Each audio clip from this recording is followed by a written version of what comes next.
This is just a quick video of how to use the new Wolff Stat tool for adding tension to springs on clipper blades. This is the new Wolff Stat tool.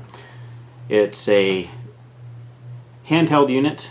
It's got a handle with little indentations where you can place your fingers, very much like a T-bar if you're using an Allen wrench. On the top of the unit it has a bifurcated piece. That slot is actually for slipping into your spring on your blade, and then of course at the end there is a slight ramp, and that's for lifting up your spring after you've done some adjustments to the spring itself. Now those of us that sharpen clipper blades know that when you take the clipper blade apart and then you put it back together, if you don't add tension before you put it back together, it's very difficult to add any tension to the blade. You have to actually take it apart normally in order to be able to add tension to it, and the place that you add tension to the blade when the blade is apart is on the back side of the spring, where the two pieces of the ends U over, and you would pinch those in to add a little bit of tension to the blade downward onto your spring. But occasionally what we'll do is we'll actually add a little bit of tension beforehand if it felt loose before we actually put the blade together, and then once we've put it together we find out that we're off by maybe half a pound or so, 3/4 of a pound, and it would be nice if we can add a little bit of tension to the spring without having to take the entire blade apart again. That's what this tool was designed for. Now this tool is not designed for completely rebending springs. What it is designed to do though is just to tweak, to add a little bit of tension. If you have a blade that is severely loose, then you can take it apart to add tension, or it may be time to replace the spring because the spring is weakened up too much. The way that you use this tool is first you have to slip your cutter out of the blade. Once you've taken your cutter out of the blade, you will then take the tool, slip the bifurcated piece over the top of the spring down by where the blade glide is. And what we're going to do is we're going to do a very gentle twist to the blade.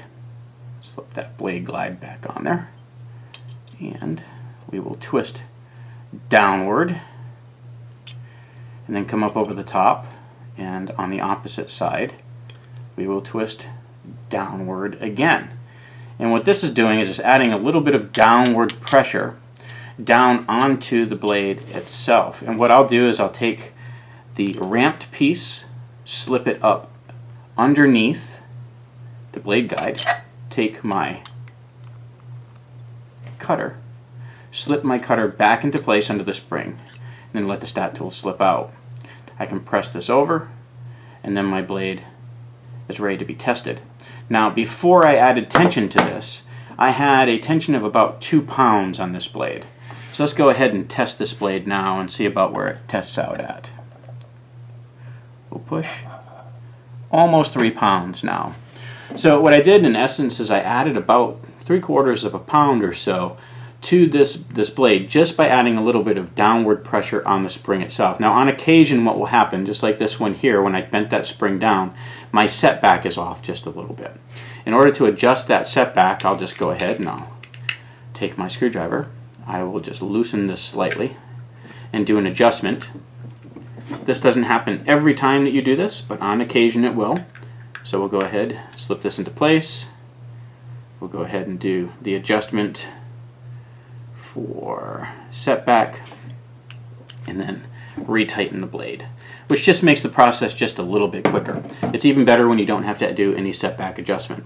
So working with the stat tool is actually very simple. Just remember that the tool is not designed for completely rebending springs.